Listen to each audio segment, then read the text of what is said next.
हम शुरुआत करते हैं अर्थ एंड द यूनिवर्स से। जो हमारा सोलर सिस्टम है उसके अंदर सन और 8 प्लैनेट्स हैं और ये माना जाता है कि वो कंडेंसेशन ऑफ गैसेस और दूसरी लेसर बॉडीज से बने हैं। सभी प्लैनेट्स जो हैं वो सन के अराउंड एलिप्टिकल ऑर्बिट्स में रिवॉल्व करते हैं और अर्थ की ही तरह ये शाइन करते हैं रिफ्लेक्ट करी हुई लाइट से। सन का सरफेस टेम्परेचर 6000 डिग्री सेल्सियस है और ये बढ़ता जाता है 20 मिलियन डिग्री सेल्सियस तक जैसे हम सन के और करीब या और इंटीरियर में जाते हैं। जो सन है वो अर्थ से लगभग 3 लाख टाइम्स बड़ा है। बात करते हैं प्लैनेट्स की। मरकरी जो है वो सबसे छोटा और सबसे पास प्लैनेट है सन के, जो कि लगभग 57 मिलियन किलोमीटर्स अवे है सन से। मरकरी पर एक साल 88 डेज़ का है।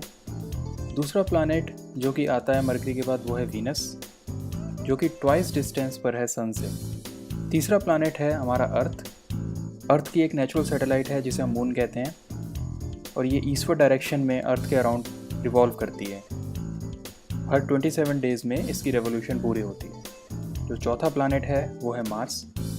मार्स के सरफेस के ऊपर डार्क पैचेस है और ऐसा माना जाता है कि मार्स के ऊपर जो है वो लाइफ पॉसिबल है अर्थ के बाद। उसके बाद आता है जुपिटर, जो कि लार्जेस्ट प्लैनेट है हमारे सोलर सिस्टम का। जुपिटर का जो सरफेस है ये कई प्रकार की गैसेस जैसे कि हाइड्रोजन, हीलियम, मीथेन वगैरह से बना हुआ है। इसको हम बाकी प्लैनेट से डिस्टिंग्विश कर सकते हैं इसके जो सर्कुलर लाइट और डार्क बैंड्स हैं और इसकी कई सैटेलाइट्स हैं। उसके बाद जो प्लैनेट आता है वो है सैटर्न। सैटर्न जो है वो जुपिटर के बाद सबसे बड़ा प्लैनेट है। यह सन से इतना दूर है कि इसे लगभग 29.5 ईयर्स लगते हैं अपनी ऑर्बिट को कंप्लीट करने में। उसके बाद आता है यूरेनस। यूरेनस भी एक काफ़ी बड़ा प्लैनेट है जो कि अर्थ से लगभग 50 गुना बड़ा है और 15 टाइम्स हैवी है।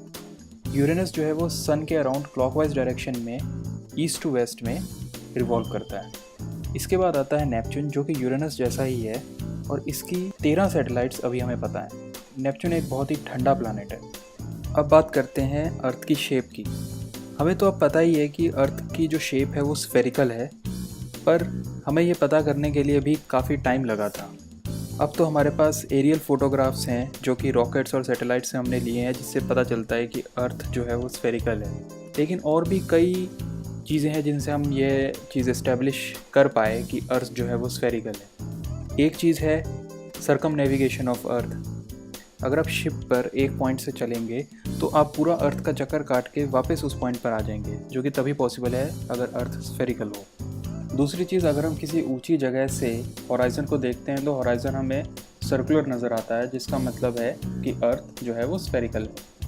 तीसरा जो प्रूफ है वो हमें मिलता है शिप्स की विजिबिलिटी से। जैसे ही कोई शिप हॉराइज़न के पास जाती है या फिर हॉराइज़न से हमारी तरफ आती है तो सबसे पहले उसका टॉप पोर्शन दिखता है और उसके बाद शिप दिखती है, जिसका मतलब है कि अर्थ जो है वो स्फेरिकल है। चौथी चीज़ है जो सनराइज़ और सनसेट है वो अलग अलग जगह पर अलग अलग टाइम पर होता है। अगर अर्थ फ्लैट होती तो सब जगह एक साथ सनसेट या सनराइज़ होता। अगली चीज़ है ल्यूनर एक्लिप्स।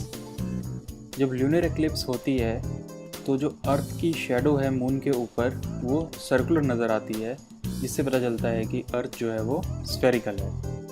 और एक चीज़ और है जो कि बाकी प्लानिटरी बॉडीज़ हैं वो सभी स्फेरिकल हैं, जैसे कि सन, मून, स्टार्स। तो उससे हमें ये पता चलता है कि अर्थ भी स्फेरिकल ही होगी।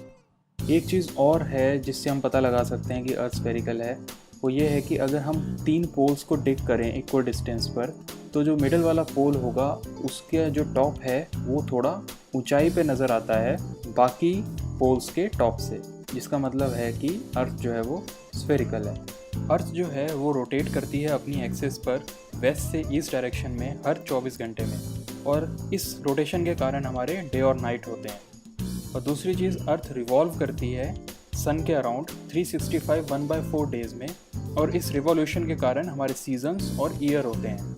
अब क्योंकि हम 1/4 ऑफ अ डे नहीं डाल सकते एक साल के अंदर, तो हर 4 साल में हमारा एक एक्स्ट्रा डे जुड़ जाता है जिसे हम लीप ईयर कहते हैं। जो हमारी अर्थ की एक्सिस है वो इंक्लाइंड है प्लेन से 66.5 डिग्री पे और इस कारण जो है हमारी डे और नाइट की ड्यूरेशन वो सेम नहीं होती हर जगह। जैसे कि नॉर्दर्न हेमिस्फीयर के अंदर विंटर्स में जो हमारी डार्कनेस है वो बढ़ती चली जाती है।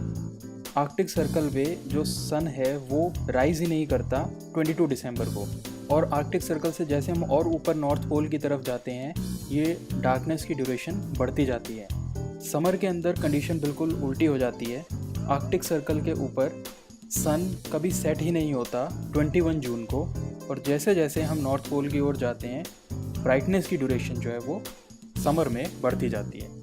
सदर्न हेमिस्फीयर के अंदर नॉर्दर्न हेमिस्फीयर से बिल्कुल उल्टी कंडीशन डेवलप होती है। जो सन है वो वर्टिकली ओवरहेड होता है इक्वेटर पर साल के 2 दिन, 21 मार्च और 21 सितंबर को, और इसलिए हम इन्हें इक्विनॉक्सेस कहते हैं। मार्च के बाद सन जो है वो नॉर्थवर्ड मूव करता है और ओवरहेड होता है ट्रॉपिक ऑफ कैंसर के 21 जून को, और इसे हम जून या फिर समर सॉलिस्टाइस कहते हैं। इसी तरह 22 दिसंबर को सन जो है वो ओवरहेड होता है ट्रॉपिक ऑफ कैप्रिकॉर्न के, और इसे हम विंटर सॉलिस्टाइस कहते हैं। और जब भी सॉलिस्टाइस होता है तब डे की ड्यूरेशन सबसे ज़्यादा होती है। अब हम देखते हैं कि सीजन्स कैसे बनते हैं। जब समर होती है तो टेम्परेचर हाई होता है, पर ये टेम्परेचर हाई होने का कारण होता है सन का ओवरहेड होना। जब सन ओवरहेड होगा तो उसकी रेज वर्टिकली फॉल करती हैं अर्थ पे, और एटमॉस्फेयर में एब्जॉर्प्शन का टाइम जो है वो कम होता है, और पर एरिया सनलाइट भी ज़्यादा होती है। इस कारण जो है गर्मी ज़्यादा होती है। जबकि विंटर में जो सन की रेज हैं वो ऑब्लिक होती हैं, और इसलिए एटमॉस्फेयर उन्हें ज़्यादा एब्जॉर्ब कर पाता है, और पर एरिया सनलाइट भी वो कम होती है।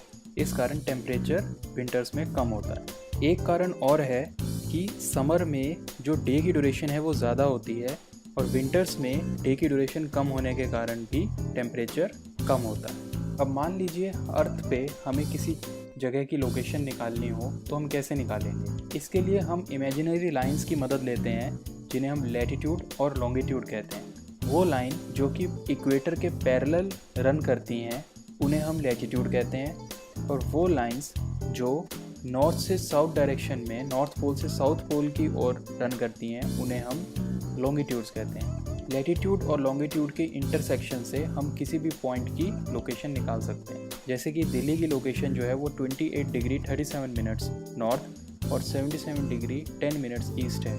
4 लैटिट्यूड हैं जो कि सबसे इम्पॉर्टेंट हैं।